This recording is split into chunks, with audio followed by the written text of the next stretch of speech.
And everybody all over the world buys this stupid book that claims that our freedoms are being taken away by lizard alien dudes that occupy human bodies, and in their ceremonies and occult rituals, they actually change back into these lizard men from the planet Pupa or whatever. You guys are brain dead. Brain dead stupid.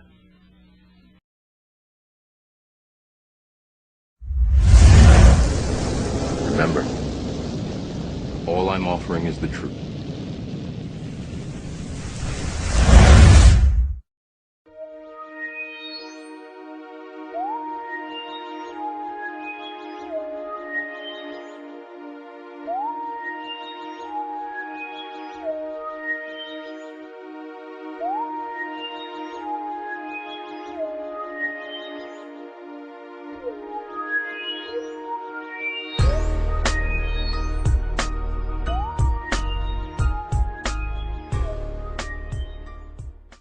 David Icke is one of the biggest liars, disinformation, bullshit artists that ever lived. Stay away from that guy. Stay away from his books. Stay away from his lectures. Stay away from him, period. Is he the guy that's from England? He was a sports broadcaster or something? I don't know what he was. He's a liar. That's what he is. And I'm saying it on the air, and I'm saying it to his face, and if he don't like it, he can sue me. Lying scum. Okay. I've heard of him, but I've not really heard much of what he has to say, but... Oh, according to him, Queen Elizabeth goes down in a dungeon in Windsor Castle and changes into a giant lizard. That does sound pretty far out. And it's the lizard people who disguise themselves as humans who are really running the world. And I can't believe how many millions of people are falling for this bullshit and believe it. Jeez. I mean, it's disgusting. Makes me just want to go out and strangle somebody. Well, what did P.T. Barnum say, you know? Oh, God. Yeah, but I always thought he was talking about entertainment. I didn't know that this was going on in the real world. I don't think a lot of people know the difference, Bill, between entertainment and the real world. I have to discover that was the greatest letdown that I've ever had in my life, was to discover that the American people are exactly what the Illuminati think they are. That's exactly right. Stupid animals. I think you're right. Sheep. Thanks, Bill. Good night. You're welcome. Thanks for calling. And if that hurts your feelings, then that means you know that I'm talking to you. If it doesn't hurt your feelings, then it certainly doesn't apply to you. See, if what I say on this broadcast makes you mad, it's because I've hit you right in the solar plexus and you know it's true. Otherwise, you wouldn't get mad about it. In 1991, David Icke didn't believe in secret shape-shifting lizard fascists. He was a television celebrity. After arthritis had ended a promising career in football, he'd become a broadcaster. But that all ended in one remarkable appearance on the Terry Wogan Show. David Icke. In a turquoise tracksuit, he'd announced that he was the son of God, and the world would be ending that year. It didn't, and Icke seemed destined to disappear beneath a typhoon of public laughter. So it's quite funny, really. You know, 2,000 years ago, had a guy called Jesus sat here and said these same things, you would still be laughing. It's really, really funny that we've not really moved on that much. They're laughing at you. They're not laughing with you. Fine. But Icke wouldn't disappear. He began to write. And over a series of increasingly successful books, he began to outline his philosophy. Humankind was not in charge of its destiny. It was the unwitting prisoner of a race of shape-shifting lizards who occupied the roles in the highest echelons of society. From presidents to royal families, all trusted public figures were secretly part of a reptilian, Satanist pedophile group who had been on this planet for centuries. People began to take notice of Icke, and today he spends most of his year preaching to amphitheaters full of fans. He's still making startling revelations, and recently he declared the moon to be a hollowed-out planetoid space station from which our minds are controlled.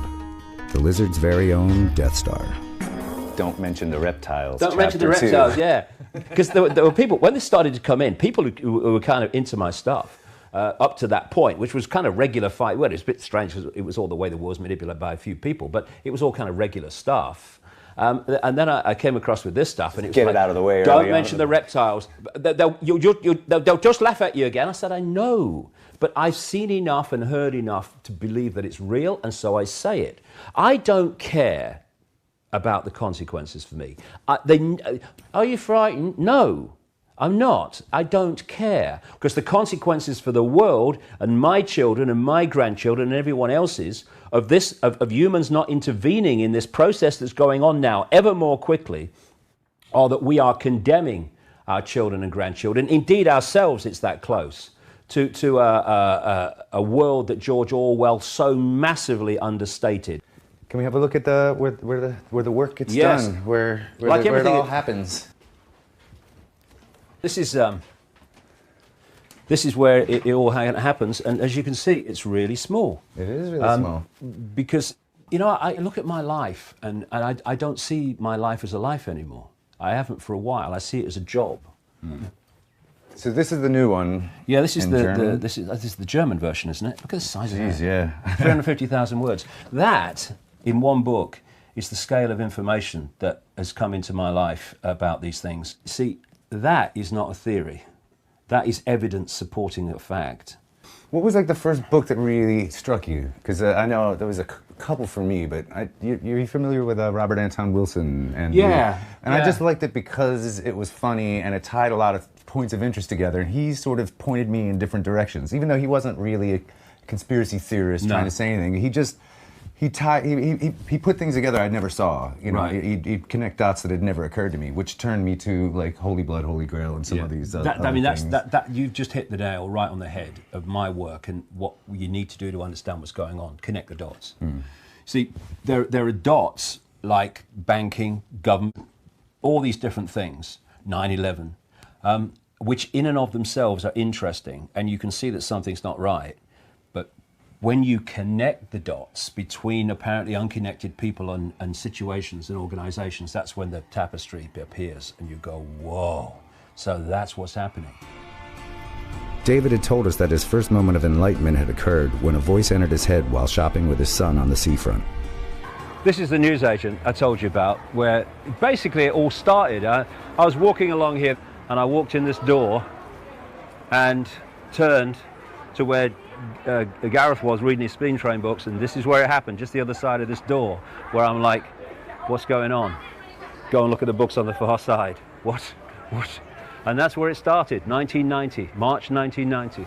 And I never thought it was going to lead where it has, but it has. Yeah. Well, it's a great beginning. Platform fun.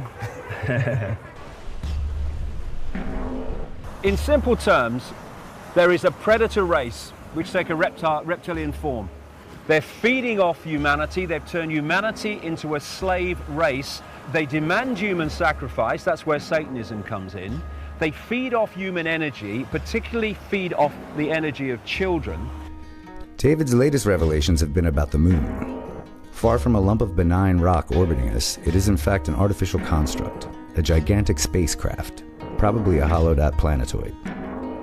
It is from the moon that the nefarious Illuminati manipulate the collective human mind, warping our perception of reality.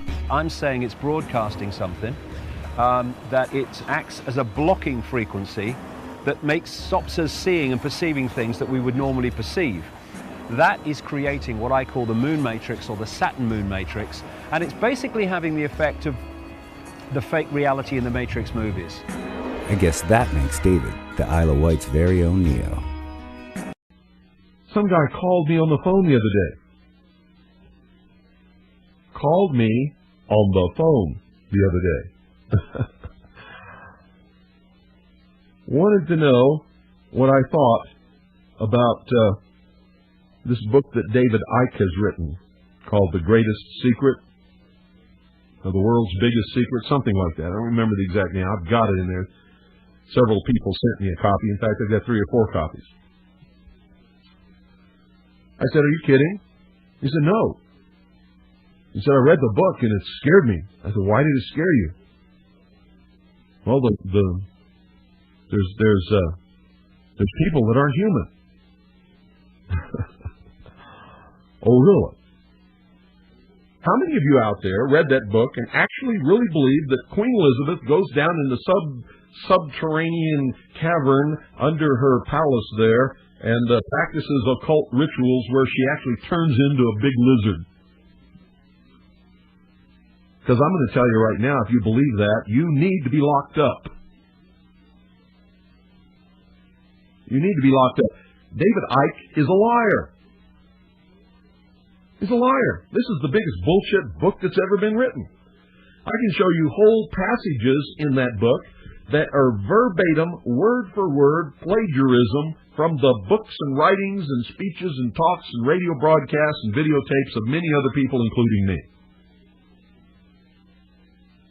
He just collects tons of stuff from everywhere. He doesn't even care if it fits together or not, and he just plagiarizes it all and writes this big thing, and everybody all over the world buys this stupid book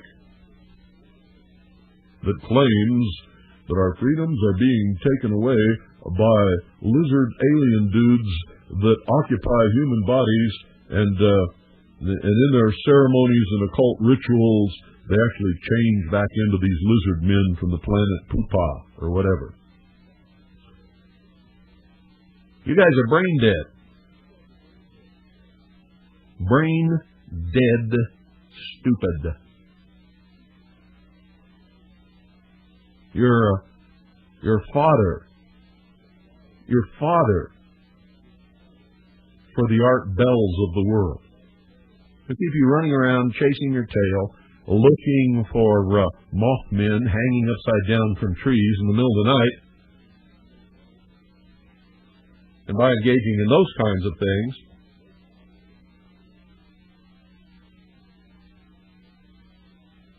the real people who are taking our freedoms away are in no danger from you.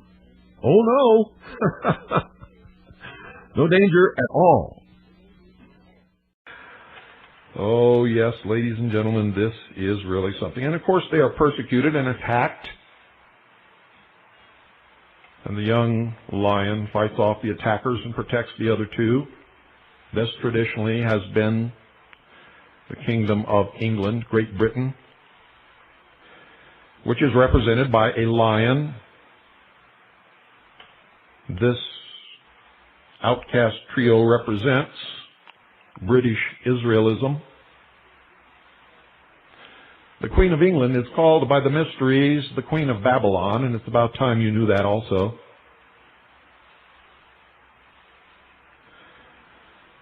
And they come across the young lioness, and he falls in love, this young lion.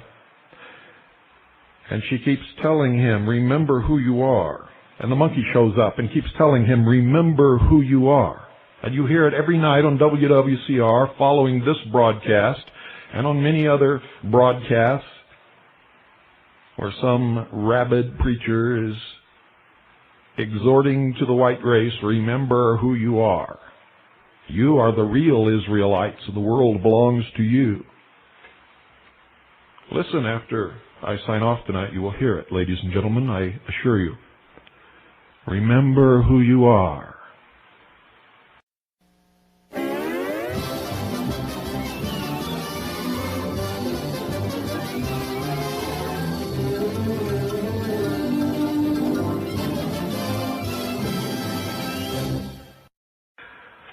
Oh yes, ladies and gentlemen, this is really something. And of course they are persecuted and attacked.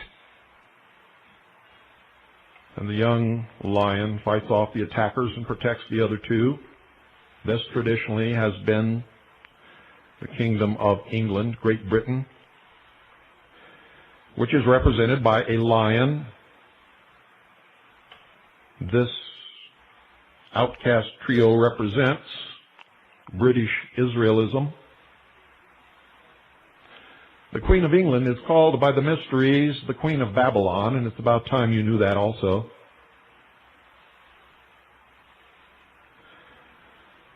And they come across the young lioness, and he falls in love, this young lion. And she keeps telling him, remember who you are. And the monkey shows up and keeps telling him, remember who you are. And you hear it every night on WWCR following this broadcast and on many other broadcasts where some rabid preacher is exhorting to the white race, remember who you are. You are the real Israelites, and the world belongs to you.